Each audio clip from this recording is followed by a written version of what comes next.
Good morning सगळ्यांना. तर कसे आहात सगळे? आय होप की तुम्ही खूप छान मजेत आणि हॅप्पी असाल आणि मी पण खूप छान आहे, मजेत आहे आणि हॅप्पी आहे. तर चला आज खूप दिवसातनं मी लाँग व्हिडिओ बनवत आहे आणि खरं तर शॉर्ट व्हिडिओज बनवत होते आणि पण म्हटलं चला आज खूप दिवसातनं लाँग व्हिडिओ बनवूयात.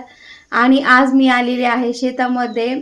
इथं मी जे स्टार्टिंगपासून राहत होते इथं आलेली आहे आणि हे आहे माझं शेतातलं घर आणि इथं असं सगळं किचन वगैरे सगळं हे आहे. आणि परत हे अशी काहीतरी अवस्था झालेली आहे आता घराची, इथं राहत नाही म्हटल्यावरती.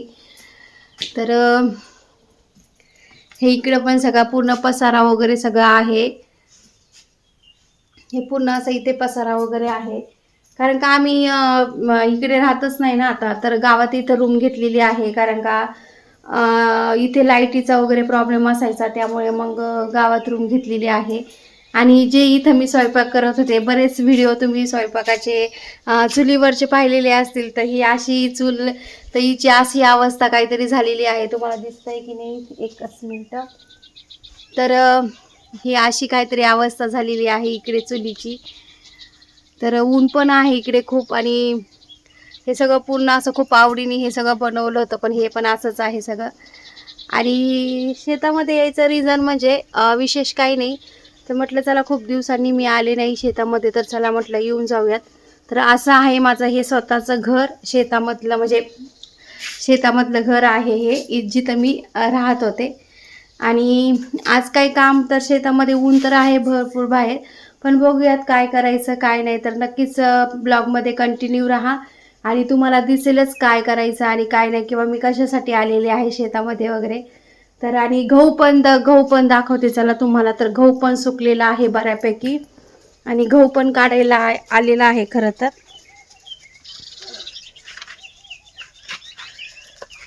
तर हे अशा पद्धतीने गहू आहे, तो पूर्ण सुकलेला आहे गहू. हे पूर्ण असं सुकलेला आहे गहू, पण पूर्ण असं काढायला आलेला आहे गहू तो. आणि एवढ्या 2-4 दिवसात तो काढायचाच आहे. गहूला पण काढून घ्यायचा आहे. तर अशा पद्धतीने पूर्ण असा गहू सुकलेला आहे. तर हे पूर्ण असं सुकलेलं आहे गहू. पाणी लावलेलं आहे आता आणि बघू आता कधी काढायचं कधी नाही, कारण का ऊन पण आहे इकडे खूप. आणि आत्ताशी वाजलेले आहे 9:30 वाजलेले आहे, तरी ऊन एवढं आहे खूप भयानक पद्धतीचं इकडे ऊन आहे. खरं तर त्यासाठीच ते ऊन आहे म्हणूनच मी खरं तर गावात वगैरे अशी रूम घेतली होती, कारण का मग परत आजारी वगैरे पडलं तर अजून प्रॉब्लेम त्यामुळे. आणि म्हटलं चला आज आता डेली ब्लॉग पण काढून घेऊयात. खूप दिवस झाले मी डेली ब्लॉग वगैरे असे काही केलं नव्हता. बरेच दिवसापासूनचं हे राहिलं होतं, डेली ब्लॉग काढायचंच राहिला होता. तर म्हटलं चला आज तो पण कंप्लीट करून घेऊया आता शेतामध्ये आलो तर. आणि नक्कीच तुम्हाला दिसेल ब्लॉगमध्ये, तर कंटिन्यू राहा. आणि तर चला पुढे दिसेलच तुम्हाला काय काय करत आहे मी शेतामध्ये येऊन. तर इथं माझं चाललं होतं लाकडं तोडायचं काम, आणि ते काय मला जमत नव्हतं, पण तरी मी ट्राय करत होते, कारण का ते होतंच थोडंसं ओलं लाकूड होतं, त्यामुळे ते कुऱ्हाडीने काय तुटत नव्हतं मला. आणि मी म्हटलं चला काहीतरी काम करून तर दाखवूयात आपण. तर हे अशा पद्धतीने काहीतरी मी काम करून दाखवायचा प्रयत्न केला. खरं तर शेतीकाम आणि माझा ह्याविषयी काहीच म्हणजे ह्याचा आणि माझा काहीच संबंध नाही. खरं तर मी शेतीकाम अशी कधी केलेली नाही, पण आता प्रत्येक गोष्ट ही माणसाने शिकलीच पाहिजे. आणि हळूहळू पण मी ती शिकत आहे, कारण का कुठल्याही सिच्युएशनमध्ये गेलं तरी ती गोष्ट जमायलाच पाहिजे, यायलाच पाहिजे. तर अशा पद्धतीने इथं आमचे सगळे असं धुरे छाटण्याचं काम इथं चालू होतं, कारण का खूप कचरा झाला होता साईडनी बाजूचे जे असतात ते. तर बांध बोलतात ना, तर त्या बांधावर सगळं पूर्ण असं, तर असं सगळं आमचं काम चालू होतं. तर फायनली ही दोन म्हणजे खूप कमी वेळ लागणारी अशी लाकडं होती तोडायला. तर ही माझी अशी फायनली इथं मी तोडलेली होती आणि खूप सारा असा आनंद झाला होता मला. तर ह्यासाठीच एवढा वेळ लागला. तर मोठी लाकडं तोडायची म्हटलं तर माझा पूर्ण दिवसच जाईल. तर असो, आपणच आपल्या स्तुती म्हणजे किती करायची ना, बरोबर की नाही. तर फायनली हे एवढं सगळं काम केलं आणि खूप छान मनाला प्रसन्न वाटलं की आपण आल्यासारखी काहीतरी काम केलं. त्यानंतर ते तोडून वगैरे झाल्यावर म्हटलं चला आता आपली बसची बात नाही आहे ही, कारण का ऊन पण खूप लागत होतं आणि 10 नाही वाजले तरी खूप सारं ऊनाचं शेतामध्ये इथं लागतं. तर म्हटलं चला आता हे तर झालेलं आहे फायनली. त्यानंतर मग मी म्हटलं आता सोपं असं काम करून घेऊयात. आणि त्यानंतर मी इथं मस्त असं काडीपेटी वगैरे घेऊन आले आणि जे कचरा होता म्हणजे तर तो कचरा पूर्ण असा जाळून घेतला. कारण का जाळलं तर मग ते नंतर लाकडं जे वगैरे असतात किंवा ते तर मग ते जरा कमी त्रास होतो छाटण्यासाठी. तर म्हटलं जो कचरा आहे तो पण जळला जाईल. आणि फायनली मी इथं असं जाळून वगैरे घेतलं होतं आणि ऊन पण खूप कडक होतं. वाजलेच होते 10, सकाळचे 10, तरी ऊन खूप कडक होतं आणि जर पेटलं तर मग ते अजूनच म्हणजे सगळं वाळलेलं पण होतं, तर ते सगळं पूर्ण असं जळून जात होतं. आणि म्हटलं चला आता एवढं तरी आपल्याला काम जमलेलं आहे तर खूप छान झालंय म्हटलं. असं स्वतःला शाबासकी दिली आणि जाऊ देत म्हटलं, कोणी नाही दिली तर मी माझी स्वतःची देत आहे. तर फायनली असं काम मी सगळंच व्यवस्थित केलं. त्यानंतर मग छोटी मोठी कामं केली, इकडचे तिकडचे, हे उचल ते उचल असंच, कारण जास्त काय मला काही जमत नव्हतं. त्यानंतर मग उशीर झाला, ऊन पण लागायला लागलं होतं. म्हटलं चला मोटर चालू केली. त्यानंतर मग फ्रेश वगैरे झाले मस्तपैकी असं, कारण का भूक लागली होती, जेवायचं होतं. आणि काय असतं ना, घरी असलं तरी 3 वाजेपर्यंत आम्ही जेवत नाही, पण शेतामध्ये आलं का ते आपोआपच भूक लागते. आणि जेवणासाठी पण मी खूपच साधं असं सिंपलचं असं आणलेलं होतं. आणि म्हटलं चला आता हे तर काम झालेलं आहे. तर इथं फायनली मग मी आता इथे आमच्या घराच्या साईडला आले, कारण इथं मोटार होती. तर म्हटलं चला आता मोटार वगैरे चालू करून घेऊयात आपण. आणि मोटार वगैरे चालू करून घेतली. त्यानंतर म्हटलं फ्रेश वगैरे होऊयात. फ्रेश म्हणजे घरून सकाळी आंघोळ वगैरे तर केलेलीच होती, पण उन्हाळ्याचं असं वाटतं ना थंड पाणी नुसतं अंगावरती घ्यावं, म्हणजे तोंड हातपाय वगैरे धुवा, तर त्याच टाईपमध्ये सगळं. तर तोंड हातपाय वगैरे सगळं असं धुवून घेतलं. मोकळं असं पाणी होतं आणि खूप छान वाटलं. खरं तर हे विहिरीचं पाणी होतं, बोरचं पाणी आहे आणि विहिरीचं पण पाणी आहे. तर ज्या पाण्यामध्ये आत्ता मी फ्रेश झाले आहे तर ते विहिरीचं पाणी आहे. आणि इकडे आमच्या शेतामध्ये पाण्याची कुठलीच असं म्हणजे गैरसोय नाही आहे. पाणी भरपूर आहे, फक्त लाईटीचा थोडासा इश्यू आहे, कारण का तिथं जास्त कोणी राहत नाही, त्यामुळे लाईटीचा प्रॉब्लेम होतो. आणि हे सगळं शेतीची वगैरे लाईट असते, तर ते जर गेली वगैरे तर मग ते प्रॉब्लेम होतो. त्यामुळे मी इकडं शिफ्ट झालेली आहे. नाहीतर माझे सगळे आधीकडचे व्हिडिओ तुम्हाला हे म्हणजे शेतातलेच दिसले असतील. आणि ऊन पण खूप आहे, तर ते उन्हाची सवय नाही, उगाच म्हटलं आजारी वगैरे पडायचं. आणि त्यानंतर म्हटलं बघू आता हे पेरूचं झाड इथं मला दिसलेलं होतं, म्हटलं बघू पेरू आहेत का. आणि विशेष म्हणजे हा पेरू आहे ना लाल पेरू आहे, म्हणजे आतून हा कापला ना पेरू तर लाल पेरू आहे.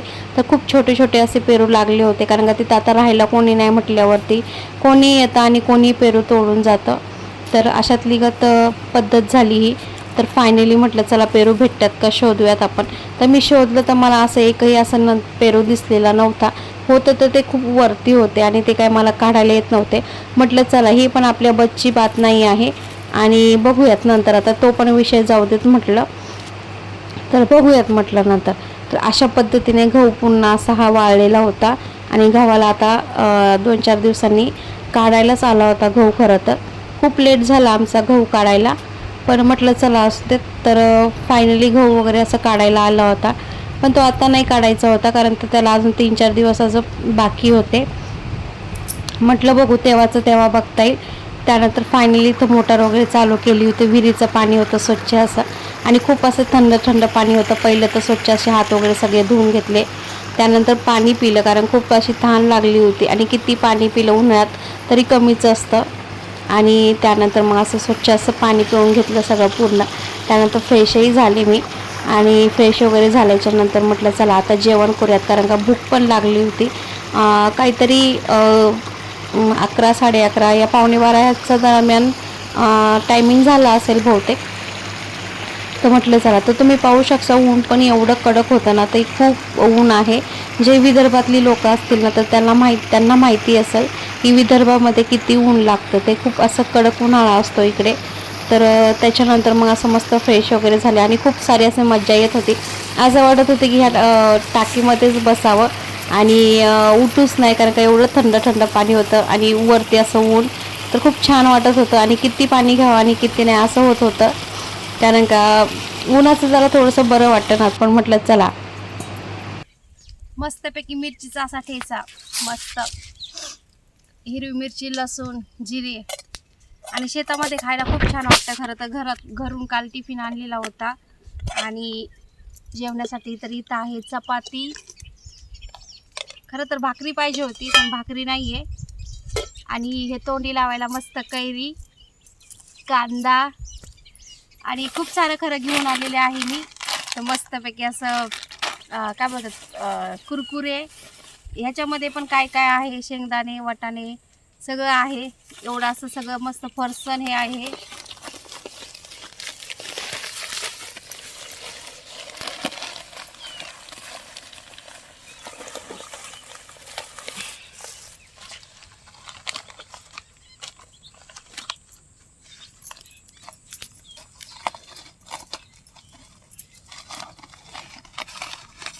तर मस्तपैकी असं इथं फरसन आहे. दोरा कुठून राहिलाय. तर मस्तपैकी इथं असं फरसन आहे.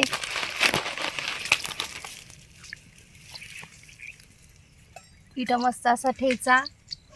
तर या जेवायला सगळे.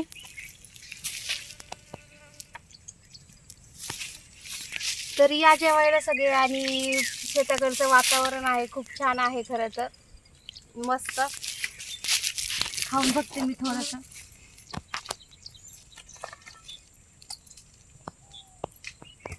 शेतामध्ये जेवायला खरंच खूप छान वाटतं.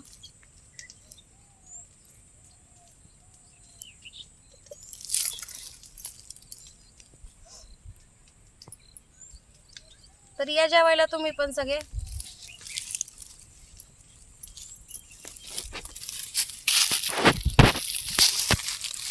एक नंबर झालेला आहे टेस्ट, अप्रतिम. तोंडी लावायला कढी पण आहे, कांदा पण आहे, फरसाण पण आहे. खूप मस्त. या तुम्ही पण.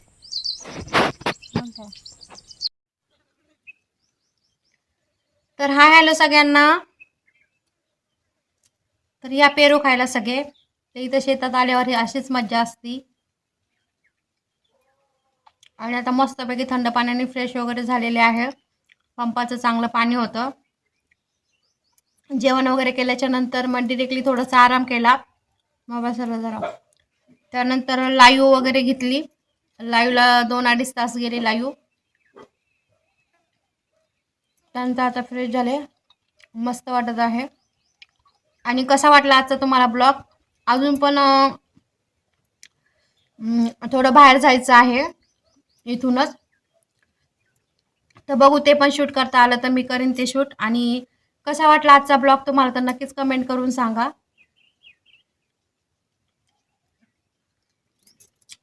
चला मग भेटू नेक्स्ट ब्लॉगमध्ये. तोपर्यंत बाय सगळ्यांना. Take care. आणि या पेरू खायला तुम्ही पण. बाय.